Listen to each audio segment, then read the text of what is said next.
प्रणाम। भारत पर्व और त्योहारों का देश। हमारे ये पर्व और त्योहार अपने आप में एक अलग उद्देश्य को लेकर आते हैं और हर एक का उद्देश्य हमारे जीवन में कुछ परिवर्तन लाना होता है। जैसे हम दीपावली मनाते हैं तो हम रोशनी अर्थात ज्ञान की उपासना करें, भक्ति की उपासना करें, उत्साह से भरपूर रहें।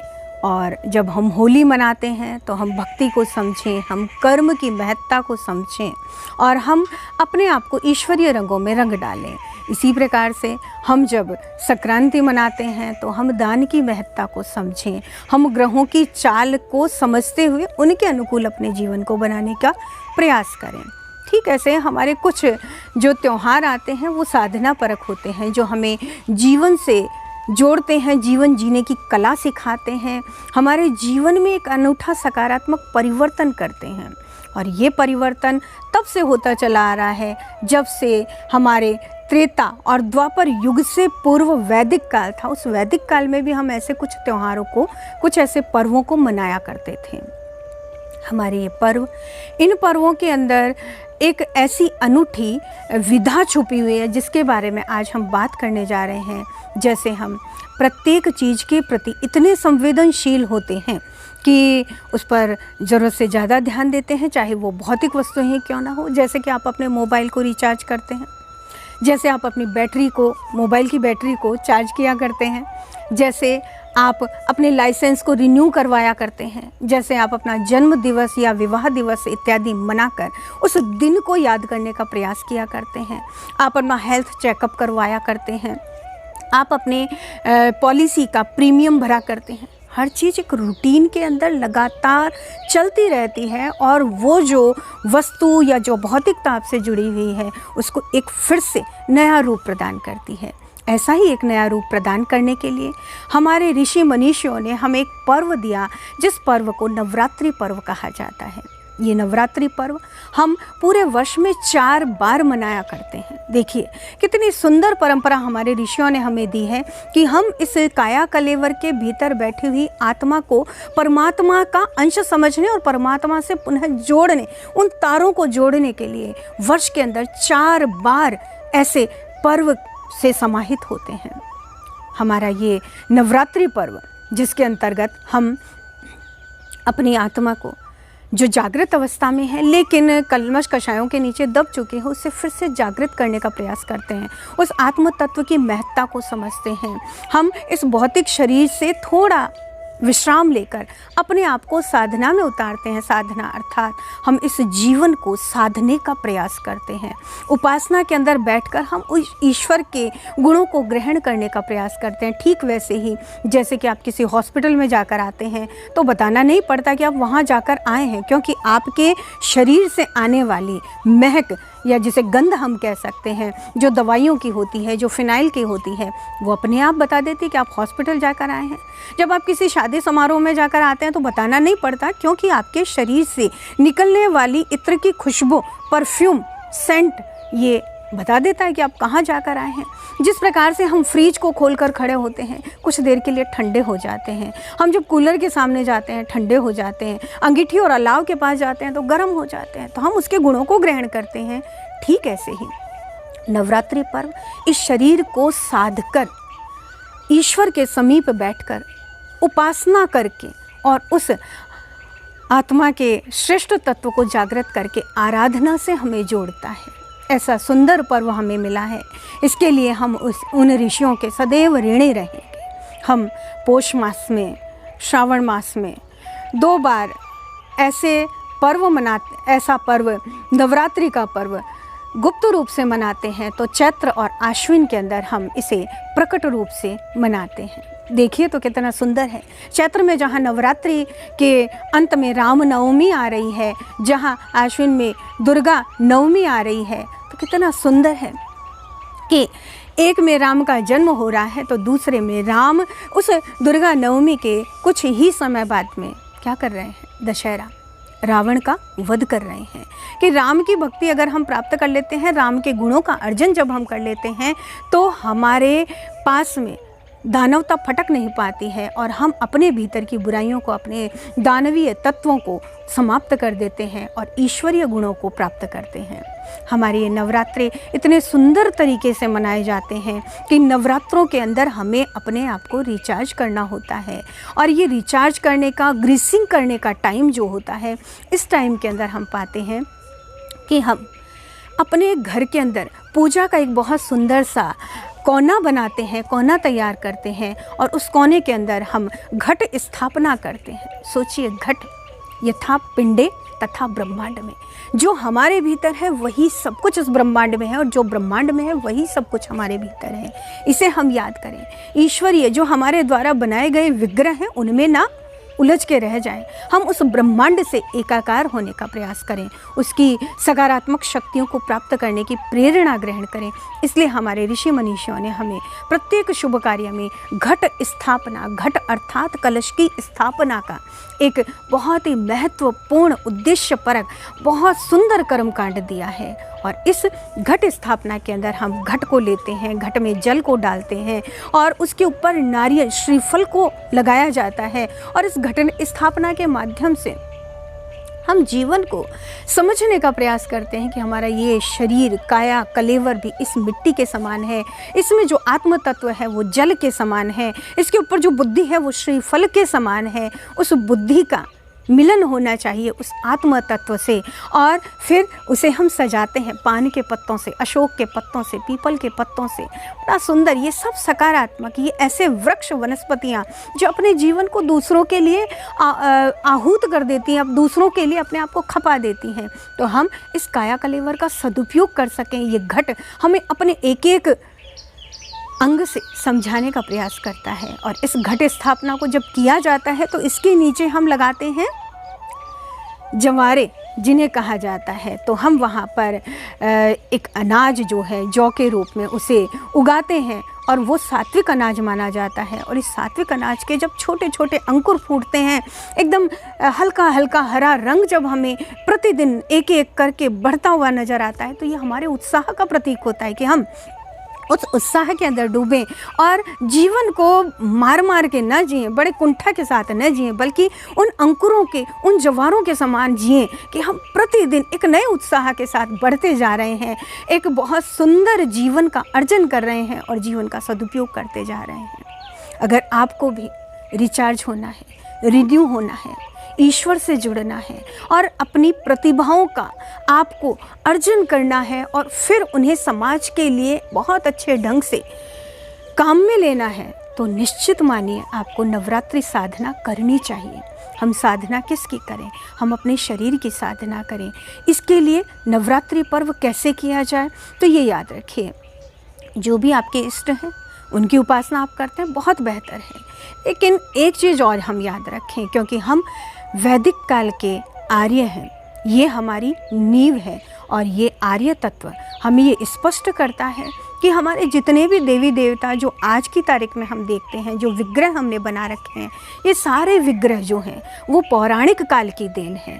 वैदिक काल हमें एक बहुत शानदार तत्व से जोड़ता है, जो हमारा जीवन तत्व है, जो हमारा प्राण तत्व है, और उसे हम गायत्री कहते हैं, जो हमारे प्राणों को त्राण देने वाली है। वो गायत्री जो सविता की स्फूर्णा शक्ति है, ये स्फूर्णा शक्ति जिसकी किरणों के रूप में हमारा आत्म तत्व हमारे कलेवर में विराजमान है, उस गायत्री की साधना हमें करनी चाहिए। क्योंकि आदि मंत्र, गुरु मंत्र अगर हम किसी को कहेंगे तो वो भी गायत्री मंत्र ही है। तो इस गायत्री मंत्र का जप अगर आज हम करते हैं तो हम वो सब कुछ पा लेते हैं जिसकी हमें चाहना है। क्योंकि आज अगर आप विद्या पा लेंगे तो ये गारंटी नहीं है कि आप कुछ अच्छा कर पाएंगे, क्योंकि आज हम देखते हैं कि विद्या जो है वो विनम्रता प्रदान नहीं कर रही है, बल्कि अहंकार प्रदान कर रही है। तो विद्या का उद्देश्य कहाँ पूरा हुआ? इसी प्रकार से अगर हम देखें कि हम धन प्राप्त कर लेंगे तो धन तो व्यसन के काम में आ रहा है चारों ओर, तो ऐसी स्थिति में धन पाकर भी तो हम श्रेष्ठ नहीं बन पाएंगे। और अगर हम कहें कि हम बल प्राप्त कर लेंगे तो बल तो परपीड़न के काम आ रहा है। तो बताइए कहाँ ये सब चीज़ें हमें लाभ पहुंचा पाएगी? हमें जो लाभ पहुंचा सकती है वो एकमात्र चीज़ है, और उसे हम कहते हैं सद्बुद्धि। और इस सद्बुद्धि की देवी कौन है? गायत्री। और गायत्री जो सद्बुद्धि, सद्विचार की अधिष्ठात्री माँ है, और आज इस कलयुग में इसी सद्विचार और सद्बुद्धि की सबसे महत्वपूर्ण आवश्यकता, और इस आवश्यकता की पूर्ति के लिए आवश्यक है कि हम गायत्री का जप करें। नवरात्रि पर्व को एक सुंदर और सटीक तरीके से और उससे लाभ लेने का अगर हम प्रयास करते हैं तो उसका तरीका यही होगा कि हम नवरात्रि पर्व के अंदर गायत्री का अनुष्ठान करें। और इन 9 दिनों में आप सबसे छोटे से छोटा 24,000 का अनुष्ठान आराम से निर्विघ्न पूर्ण कर सकते हैं। और गायत्री के मंत्र के 24 अक्षर हैं। इन 24,000 मंत्रों का अगर आप अनुष्ठान करते हैं तो उसका प्रक्रिया विधान यही रहेगा कि सबसे पहले आप नवरात्रि के प्रथम रात्रि को ही संपूर्ण तैयारी करें। सुबह का समय ब्रह्म मुहूर्त होता है, उस ब्रह्म मुहूर्त को हम अन्य किसी कर्मकांड में न खोते हुए उस ईश्वर के तारों से अपने आप को जोड़ने का प्रयास करें। तो ब्रह्म मुहूर्त में उठें नवरात्रि के दिन, और इस प्रथम दिन के अंदर जो भी आपको उचित समय लगता है या फिर अभिजीत मुहूर्त में आप चाहते हैं तो कलश स्थापन करें। लेकिन उससे पूर्व आप जब ब्रह्म मुहूर्त में मंत्र जप करना प्रारंभ करते हैं उससे पहले अक्षत, जल और पुष्प लेकर, या फिर पुष्प नहीं हो तो रंगे हुए अक्षत लेकर आप संकल्प लें कि मेरी आत्मोन्नति के लिए, आत्म कल्याण के लिए, समाज कल्याण के लिए ये मेरा अनुष्ठान ईश्वर को समर्पित है। ईश्वर मुझे सद्बुद्धि से जोड़े, सदचिंतन से जोड़े, मेरे चित्त को निर्मल और शांत बनाए। इस संकल्प के साथ में आप माँ गायत्री का अनुष्ठान प्रारंभ करें। अपने सामने जो आपने पूजा का एक बहुत सुंदर कोना बनाया है, उस कोने के अंदर आप एक पाटे के ऊपर एक कलश रखें छोटा सा, जिसे आप लोटा कहते हैं। उसको एक छोटे से पात्र से ढकें जल भरकर, और उसके बाद में एक छोटी कटोरी लें और उस कटोरी के भीतर आप थोड़ा जल डालें, एक चम्मच डालें, और पहला चम्मच आप जल की लेकर पवित्रीकरण, अगर आपको मंत्र आता है तो बहुत बेहतर है, अगर मंत्र नहीं आता है तो ईश्वर, हे परमात्मा, हे माँ, मेरे इस काया कलेवर को, ये आपसे ही निकला हुआ है, आप ही का आत्म तत्व इसमें समाया है, इसे आप अपने ही समान पवित्र बना दें। और उस जल की वर्षा आप अपने इस कलेवर पर करें, इस शरीर पर करें। आप पवित्र हुए ईश्वर की गोद में बैठने के योग्य बने, ऐसा अपने आप को अनुभव करें। और उसके बाद में आपको 3 बार आचमनी जल लेना है। मन, वाणी और अंतःकरण की शुद्धि के लिए आप एक चम्मच जल भरकर अपने मुख में डालें। विचार करें, मन पवित्र हो रहा है, वाणी पवित्र हो रही है, और हमारा अंतःकरण अपने मूल स्वरूप को प्राप्त कर रहा है। और उसके बाद में आप पुनः जल लें, और उस जल के साथ में आप शिखा वंदन करें। अपने चोटी के स्थान को, अपने ब्रह्मरंध्र के स्थान को स्पर्श करें कि उस ईश्वर के सारे तत्व आप में समा रहे हैं। आप उस ईश्वर रूपी उपग्रह से, जैसे एंटीना, आपके टीवी का एंटीना उपग्रह से चित्र प्राप्त करता है, वैसे उस ईश्वर की सदचेतना को आप प्राप्त कर रहे हैं, उस सदचिंतन को आप प्राप्त कर रहे हैं, ग्रहण कर रहे हैं अपने ब्रह्मरंध्र के माध्यम से। और तत्पश्चात आपको न्यास की क्रिया करनी है। हम अपनी इन इंद्रियों को इतना प्रेरक बनाएं, इनके प्रेरक भाव को ग्रहण करें, और उसके बाद में हम समाज के लिए इन इंद्रियों की क्षमता को लगा सकें, अपने उपार्जन को हम समाज के लिए निवेदित कर सकें। ऐसा आपको भाव करना है। बाएं हाथ में जल लेना है, दाहिने हाथ की 5 उंगलियां उसमें डुबोनी है। जिन जिन अंगों को बताया जाए उनको बाएं से दाएं ओर स्पर्श करते चले जाएं।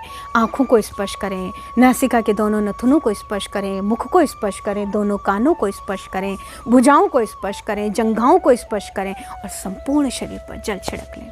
और उसके बाद में आपको तिलक धारण करना है। उसके बाद में आपको मोली बांधनी है, कलावा करना है, और तत्पश्चात आपको धरती माता को एक आचमनी जल चढ़ाना है। वो माँ हमारा भार ग्रहण कर रही है, लेकिन हम उसके ऋण से उऋण होने का प्रयास करें, संसार को सुंदर बनाने की चेष्टा करें अपने चिंतन से, अपने कर्मों के द्वारा। और फिर आप अपने आवाहित देवता माँ गायत्री और जो भी आपकी गुरु सत्ता है उनका आवाहन करें, वंदन करें, पूजन करें, और हो सके तो षोडशो उपचार भी करें, और उसके बाद में आप अपना जप प्रारंभ करें। ये शास्त्रीय विधि है। लेकिन अगर आप ऐसा सब कुछ नहीं जानते, नहीं करते हैं, तो भावना को पवित्र रखिए। कर्म से महत्वपूर्ण भावना होती है, और पवित्र भावना के साथ में वैसे ही जैसे शबरी राम के समक्ष प्रस्तुत हुई, वैसे हम ईश्वर के प्रति, माँ गायत्री के प्रति प्रस्तुत हों कि माँ मुझे कुछ नहीं आता है, मेरे जीवन में जो भी परिवर्तन आना है वो आपके अनुग्रह से ही आ पाएगा, आपकी दी हुई सद्बुद्धि से ही आ पाएगा। ऐसा निश्चय करके आप माँ के समक्ष बैठें। अब आपको मंत्र जप करना है। मंत्र जप के साधन के रूप में हम माला को प्रयुक्त करते हैं। आपने जो आसन बिछाया है सदैव याद रखिए, यह आसन हमारा सात्विक आसन होना चाहिए, या तो कुशा का हो या सूत का हो। और उसके अतिरिक्त दूसरा हम ये करें, माला हमारी सदैव तुलसी की हो तो बहुत बेहतर है। अगर तुलसी के ना मिले और चंदन की आपके पास है तो वो भी चल सकती है, अन्य मालाओं का उपयोग इसमें ना करें। और जब आप माला फेरना या जप करना प्रारंभ करें तो माला के अंदर 108 मणि होते हैं। इन 108 मणियों के अंतर्गत एक मंत्र बोलते हुए एक माला का मन का जो है उसे पीछे की ओर छोड़ा जाता है, फिर एक दूसरे मंत्र के साथ नया मन का लिया जाता है। और याद रखें हाथ की स्थिति क्या होगी, आपकी यहाँ इस मध्यम अंगुली के ऊपर के भाग पर यहाँ आपकी माला होगी। इस अंगुली और अंगुष्ठ से इसको आपको पीछे की ओर करना है। ये पॉइंट आपके अस्थमा का पॉइंट होता है। तो जिनको भी अस्थमा है, अगर वो 3 माला गायत्री मंत्र का जप रोजाना करते हैं तो सत्य मानिए भीतर से तो परिवर्तन होना ही होना है। ये जो शारीरिक परिवर्तन है, आपका जो अस्थमा का रोग है वो धीरे धीरे आपको कटता नजर आएगा, उससे आपको थोड़ी शांति प्राप्त होगी। तो इस तरह से आप उसको पीछे की ओर करते चले जाएं। और जब आप पूरी माला के 108 मणि आपकी अंगुली पर आ चुके हैं तो अंत में एक धागों का फुंदा, एक बड़ा मोती आता है जिसे हम सुमेरु कहा जाता है। इसे लांघा नहीं जाता है, इस सुमेरु को परिवर्तित कर दिया जाता है। माला जो है उसको टर्न कर दिया जाता है, परिवर्तित कर दिया जाता है, चेंज कर दिया जाता है और सुमेरु पीछे की तरफ हो जाता है, फिर आपकी माला प्रारंभ हो जाती है। इस तरीके से ये माला जो आप करेंगे, ये सिर्फ आपका जप कितना हो रहा है, आप मंत्र कितने बार बोल रहे हैं, उसके काउंटिंग का एक साधन मात्र है। और इसके साथ ही आपको अपने पाटे पर सामने कुछ मोती हो सकते हैं, माचिस की तीलियाँ हो सकती हैं, अनाज के दाने हो सकते हैं, कुछ ऐसी वस्तु आपको रखनी है जितनी आपको माला फेरनी है उतनी मात्रा में हो। और जैसे जैसे आपकी एक एक माला होती जाए आप उसे एक तरफ से उठा के दूसरी तरफ करें तो गणना में कोई भूल नहीं होगी।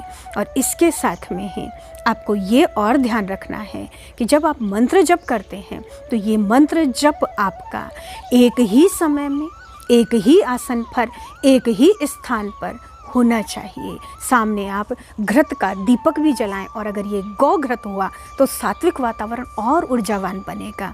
इसलिए दीपक जलाकर माँ गायत्री के समक्ष आपको ये माला करनी है। अब कहिए माला कितनी करनी है, तो ये याद रखिए, अगर आप 30 माला रोजाना की करते हैं और 9 दिन तक इसी प्रक्रम को बनाए रखते हैं तो आपका गायत्री मंत्र का 24,000 का अनुष्ठान तो पूरा होगा ही, इसके साथ में दशांश भी होगा। दशांश का तात्पर्य जब अनुष्ठान किए जाते हैं तो उनके साथ में आप यज्ञ भी करते हैं और फिर तर्पण भी किए जाते हैं, अन्य कई प्रक्रियाएं होती हैं। उन प्रक्रियाओं को पूरा करने के लिए अगर हम रोजाना यज्ञ इत्यादि नहीं कर पा रहे हैं तो हम जप की मात्रा को बढ़ा देते हैं और इस प्रकार से 27,000 का जप जो आपका होगा वो आपकी उस रही हुई न्यूनता को भी पूर्णता में परिवर्तित कर देगा। तो इस तरह से आपको ये एक छोटा लघु अनुष्ठान पूर्ण करना है पूरे मनोयोग के साथ में कि बस भावना कीजिए, एक विचार कीजिए नेत्र बंद करके या नेत्र खुला रखे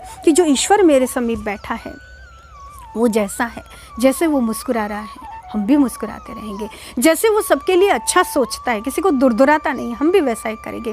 जैसे उस ईश्वर को छल कपट नहीं आता है, हम भी छल कपट से दूर रहेंगे। जैसे वो ईश्वर दूसरों का भला ही सोचता है, हम भी भला सोचेंगे क्योंकि हम उसकी संतान है। जैसे हाथी की संतान हाथी होती है, भगेरे की संतान भगेरा होता है, इंसान की संतान इंसान होती है, बिल्ली के पेट में से बिल्ली निकलती है और चूहे के पेट में से चूहा निकलता है। तो उस ईश्वर से उत्पन्न हुए हम उस ईश्वर से विलग कैसे हो सकते हैं? उस परम पिता ने अपने सारे गुण हमको प्रदान किए हैं, उन गुणों का एकमात्र एहसास, एक महसूस करना बाकी रह गया है।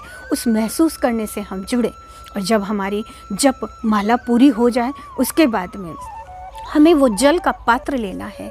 अब माला चूँकि 30 है और आप कैसे करेंगे, तो जो नए परिजन जुड़े वो इनको 3 भागों में डिवाइड कर लें, 11, 11, 11। तो आप सुबह ब्रह्म मुहूर्त में उठें और जब तक आपकी 11 माला ना हो तब तक आप बैठें और उसके बाद में आप भोजन इत्यादि जो कुछ भी करना है वो करें और फिर दोबारा से आप दोपहर में 11 माला करें और उसके बाद में आप सायंकाल में भी 11 माला कर सकते हैं। लेकिन याद रखिए, गायत्री मंत्र जब ब्रह्म मुहूर्त अर्थात सुबह 3 बजे से लेकर रात्रि को जब सूर्य छिप जाता है उसके 1 घंटे बाद तक हो सकती है। उसके बाद में आप मानसिक जप कर सकते हैं, लेकिन जो आपके जप की संख्या माला के द्वारा आप करते हैं अनुष्ठान में, उसे आप विश्राम ही दें तो बेहतर होगा। तो सुबह सुबह जब आप ब्रह्म मुहूर्त की माला पूरी करके उठे हैं तब आपको क्या करना है, वही जल का लोटा पात्र जो आपने सामने पाटे पर रखा था ढक कर उसका ढक्कन हटाइए। उस पात्र को ले जाकर आप जहाँ से सूर्य नारायण उदित हो रहे हैं उनको अर्घ्य प्रदान कीजिए और उनसे प्रार्थना कीजिए, प्रभु जैसी चेतना, जैसी उत्तमता और जैसा वर्चस्व आपका है, आपकी संतान होने के नाते मेरा भी वैसा हो और ये जल आपके चरणों में चढ़कर मेरी शुद्ध भावनाओं को पूरी सृष्टि में फैला दे, सारे संसार में सब सुखी हों, तभी मेरा सुख पूर्ण हो पाएगा। ऐसा कहकर, ऐसा भाव रखकर आप सूर्य भगवान को अर्घ्य अर्पित करें और तत्पश्चात आप अपने अन्य दैनिक कार्यों में लग सकते हैं। जब आप पूजा के स्थान से उठें तो धरती माता को और अपने आसन को नीचे से स्पर्श करते हुए उठें, ताकि आपकी ऊर्जा जो है वो आप में ही समाहित हो सके। क्योंकि इतनी देर जो आप ईश्वर के समीप बैठे हैं और जब आपने गायत्री मंत्र का जप किया है तो आपके शरीर के अंदर एक ऐसा शानदार वाइब्रेशन बनता है, एक अर्थ बनता है कि आप उस ईश्वरीय चेतना से जुड़ते हैं। और अगर आपने ऐसे ही उठते ही धरती पर अपने पैर रखे तो अर्थ सीधा धरती माता पर ट्रांसफ़र हो जाता है। तो इसलिए आप कोशिश करें कि आप कुछ ऐसा करके उठें। अपने जीवन के अंदर सिर्फ माला जपने से कुछ नहीं होगा, जीवन के अंदर माला के गुणों को भी ग्रहण करने की कोशिश करें। अगर आप क्रोध ज़्यादा करते हैं, प्रयास करें कि आप उस पर कंट्रोल कर सकें, क्योंकि ये साधना पर्व है, अपने आप पर कंट्रोल करना है, साधना करनी है अपनी। अगर आप भोजन करते हैं, भोजन में तीखा मसालेदार लेते हैं, तो थोड़ा सा सात्विक कन्नड़ लेने की कोशिश करें। और हाँ, एक चीज़ याद रखें, जो कुछ तामसिक पदार्थ हम भोजन में लेते हैं उन्हें आप त्याग दें 9 दिनों के लिए। और अगर साधारण पदार्थ हों तो प्याज, लहसुन, हींग इत्यादि जो हमारे भीतर के तत्वों को उत्तेजित करते हैं, इनको भी आप थोड़ा साइड में रखें 9 दिन के लिए। और अपने जीवन में फिर हो सके तो लंबा इनको ले जा सकते हैं, लेकिन 9 दिन के लिए अपने आप को पूर्णतया शुद्ध सात्विक बनाने का प्रयास करें। झूठ बोलते हैं तो झूठ न बोलें, अगर किसी को यहाँ से वहाँ छल कपट करते हैं तो वो भी न करें। अपने आप को ईश्वरीय चेतना से जोड़ें। उस ईश्वर ने जितना सुंदर और जितना कोमल, जैसा क्लेश रहित हमको बनाकर उत्पन्न किया है, हम अपने उस मूल स्वरूप तक फिर से पहुंचने की अपनी उल्टी प्रक्रिया आत्म तत्व में प्रारंभ करें। अपने आप को भीतर से शोधित करने का प्रयास करें, उस ईश्वर की चेतना से जुड़ने का प्रयास करें। और सुबह के समय ना हो सके तो कम से कम शाम के समय एक सुंदर वातावरण अपने घर में बनाएं, आरती का माहौल करें। गुणमन मन में आरती ना करें, जोर से बोलकर आरती करें। बच्चों को जोड़ें, परिवार के सभी सदस्यों को जोड़ें। आध्यात्मिकता का वातावरण, आस्तिकता का वातावरण अपने घर में निर्मित करें। उसके बाद में सभी छोटे बड़ों को प्रणाम करें, आशीर्वाद प्राप्त करें। दीपावली एक ही दिन क्यों मनाएं, हर दिन 9 दिन की 9 दीपावली आप मनाएं। माँ दुर्गा के स्वरूप को याद रखते हुए, याद रखिए माँ दुर्गा के 9 स्वरूप आपको यही बताते हैं। माँ जो है वो पत्नी के रूप में, माँ के रूप में, माँ बहन के रूप में, माँ बेटी के रूप में आपके घर आ रही है। और ऐसे में यदि आप अपने घर की स्त्रियों के प्रति, अपने समाज की स्त्रियों के प्रति अगर आदर का भाव नहीं रख पा रहे हैं, ये स्त्रियों के लिए भी है और पुरुषों के लिए भी है, क्योंकि स्त्रियाँ भी दूसरी स्त्रियों के लिए आदर का भाव रखें, उनके गुणों की प्रशंसा करें। अगर ये अच्छा माहौल हम बना पाएँ तो हमारे देश की नारियां भी सुरक्षित होंगी, फिर से देवी का नाम ही नहीं देवी का सम्मान भी प्राप्त करेंगी। तो माँ दुर्गा और माँ गायत्री और आपके जो भी इष्ट हैं वो आपसे जुड़ सकें, आपको फिर से जान सकें, इसलिए ये प्रयोजन आप पूर्ण करें। और इसके बाद में जब नवरात्रि का अंतिम दिन हो, आपकी माला पूरी हो चुकी हो, तब आप एक नारियल के भीतर का जो गोला होता है जिसे हम गिट कहते हैं, उस गिट को लें और उस गिट के अंदर बूरा चावल या खीर बनाकर या हलवा बनाकर और थोड़ा घी आप डाल सकते हैं, उसको ऊपर से आप काट लें और उसके बाद में ये सब सामग्रियाँ उसमें भर के पुनः उसे बंद कर दें और एक छोटा सा यज्ञ करें। और ये यज्ञ आपको गायत्री परिवार की हमारी जो वेबसाइट है उस पर भी प्राप्त हो जाएगा। तो वो यज्ञ करते हुए ये नारियल का गोला पूर्णाहुति के रूप में उसमें आप समर्पित करें। आप स्वयं कर्मकांड भी कर सकते हैं, आप भावनाओं से भी जुड़ सकते हैं, क्योंकि ये कर्मकांड आप अपने स्वयं के लिए कर रहे हैं। अगर इसे आप स्वयं करेंगे तो आपको ज़्यादा लाभ प्राप्त होगा और आप ईश्वरीय सत्ता से जुड़ पाएंगे। और सभी परिजनों से निवेदन है, अगर आपका मोबाइल आपके हाथ में है और वो रिचार्ज नहीं है तो क्या वो आपके काम का है? नहीं है ना। तो ठीक ऐसे ही आपका ये काया कलेवर आपके पास है, लेकिन इसमें जो आत्मा है वो रिचार्ज नहीं है, तो कुछ अच्छा कर पाएंगे आप? संभावना नहीं है। आए हैं और एक दिन चले जाएंगे, 12 दिन तक ज़्यादा से ज़्यादा याद कर लिए जाएंगे, इससे अतिरिक्त तो कुछ नहीं हो पाएगा। तो इस आत्मा को रिचार्ज करने का प्रयास कीजिए नवरात्रि पर्व के माध्यम से और अपने ऋषि ऋण से उड़न होइए।